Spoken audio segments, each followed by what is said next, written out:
Welcome to Upper Elementary Simplified, the podcast where busy and overwhelmed teachers find thoughtful ideas to get students engaged in meaningful learning experiences. Hi, I'm Danna Rodebush, former fifth grade classroom teacher and founder of Teacher Tech Studio. I'm here to share practical tips and strategies that will help you grow as an educator. If you are a tired upper elementary teacher searching for ways to cut down your planning time while boosting student engagement, you are in the right spot. Are you ready? Let's simplify. What an exciting time of the year! Not only because the weather is turning warmer and the birds are chirping, and in my case, my pet geese are honking and starting to build their nest on our island in the middle of our pond. This happens every year at our house, by the way. And I'm 99% sure that it is the same little goose couple that comes to our pond to build their new family. They always build their nest in the same spot under the tree on the island in the middle of our pond. Anyways, I got distracted talking about springtime because I just love spring and everything that comes along with it, except for tornadoes. In case you don't know, I am right in the middle of Tornado Alley here in Arkansas. So, right now is prime time for being under tornado watch. So, with all of the excitement in the air this time of year, there is also one thing that a lot of teachers dread about this time of year, and that is packing up their classrooms for the summer. So, I did a little bit of research and asked some friends of mine to give tips on end of school year packing up. And that is what this episode is all about. Hey there, teacher friend. You are almost to the finish line, and I'm here to help you make the last leg of the race enjoyable for both you and your students. Teaching is tough. Trust me, I get it. So that's why I have something extra special planned, especially for you. Each day during Teacher Appreciation Week, you can expect a special gift from me. These resources are designed to keep your students engaged and having fun in your classroom as you approach the end of the school year. Here's the catch. To be a part of this exciting event, all you need to do is sign up. After you sign up, all throughout Teacher Appreciation Week beginning on May 5th, you will have the chance to grab end of year activities and templates your students will love, exclusive opportunities to access additional activities at a discounted rate, chances to win resources from Teacher Tech Studio, chances to win gift cards to TPT and Amazon, and a few race metaphors and puns because I'm calling this event the Fun Finish. So get in gear and join me as we cross the finish line strong together. Head to teachertechstudio.com/fun finish to get signed up. And that link will also be in the show notes. So, as I mentioned, this time of year, while it's so great, there is so much excitement in the air. The weather is changing. We are getting excited about summer break. It can also be a time that teachers dread because of having to pack up their classroom, whether it is just packing up for the summer or whether it is packing up to move to a new classroom or a new building or whatever the case may be. So, I asked some teacher friends to share some of their best tips for packing up their classroom at the end of the school year. And I also did a little bit of research on my own by reading some blogs with the hope that I can give all of you teachers listening some inspiration to get organized with your end of the year cleanup and some great ideas that will help you when you come back to school at the end of the summer to start setting up that classroom again. So let's get into those tips for packing up your classroom at the end of the year. The first few tips that I have came from some friends in my Facebook groups, and I told them that I wouldn't share their names, only their tips. And the first one is make a first week box and put your stapler, tape dispenser, first week copies, and anything else you're always looking for when you come back to work. Leave it in a prominent spot so you'll be able to find it on your first day back. I love that. That's a good one. The next one is a good one that I never really thought of before. It says, keep a list of what supplies you're low on so that you remember at the beginning of next year. This teacher says, I always think I'll remember and I always forget. That's funny.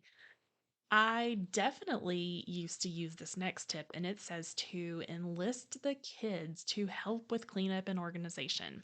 Have the kids organize the classroom library, give everybody a Clorox wipe, and have them wipe out book boxes and shelves, reorganize the books, etc.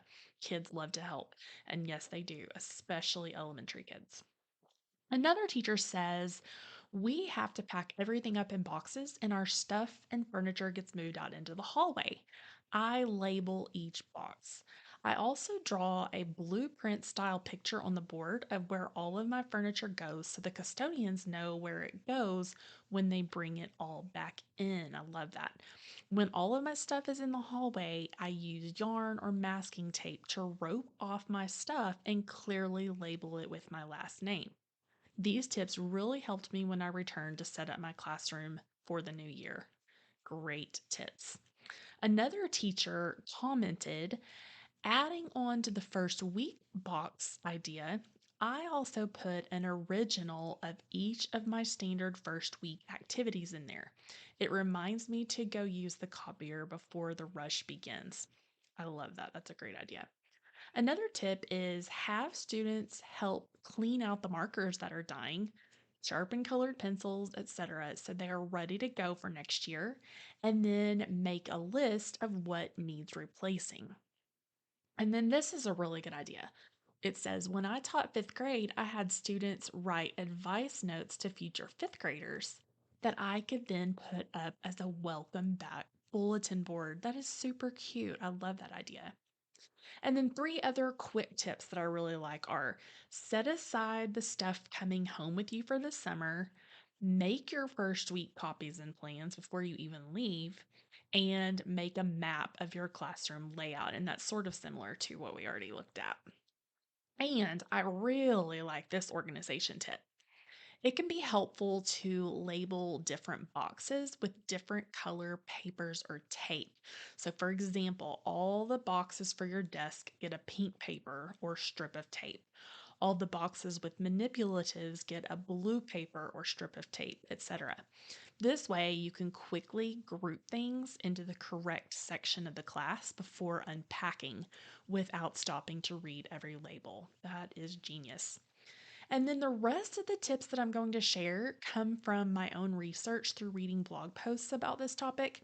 And I'm actually going to link all of these blog posts in the show notes for this episode if you want to check out the full article. The first one comes from aroundthecampfire.com, and that's campfire with a K.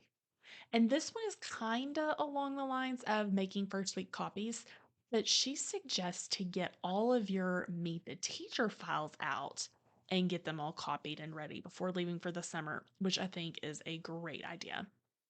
The next one comes from the simplyorganizedteacher.com, and she suggests starting with cleaning out your cabinets because doing this doesn't create that bare classroom feeling that, quote, sends the classroom is empty, let's do whatever vibe. And that is so true. I know I used to even start to feel that way when all of the anchor charts came down off the wall.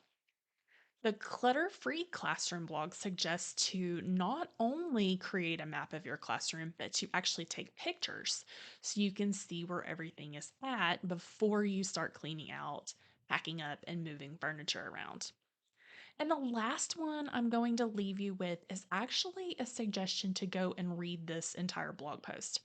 It is from the Caffeine Queen teacher, and I will leave the link in the show notes. But she breaks down the process of packing up your classroom into different time frames and provides a checklist for each time frame, starting with 1 month before the end of the school year and then 1 week before school's out.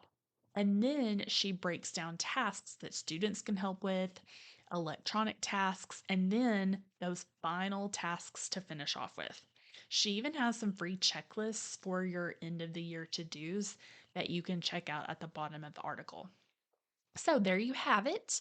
I hope that these tips are helpful to you as you are starting to think about breaking down your classroom and packing up for the summer. If you are not a member of my free Facebook group, I want to invite you to go check it out. I am often asking for feedback like this as a way for the community to contribute to podcast episodes like this one. You can find a link in the show notes for this episode to join the group, or you can go onto Facebook and search Upper Elementary Simplified. I hope to see you inside the free group, and I hope to see you back here next week for another episode.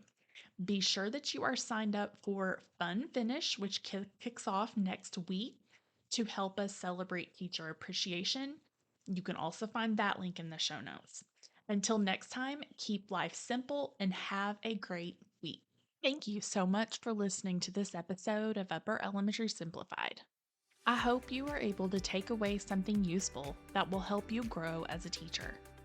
I do have a quick favor to ask before you go. If you are enjoying the podcast, please let me know by leaving me a review. It really does make a difference because reviews impact search results, which helps me to expand my reach to other educators. Plus, I love to read my listeners' comments. Until next time, keep life simple.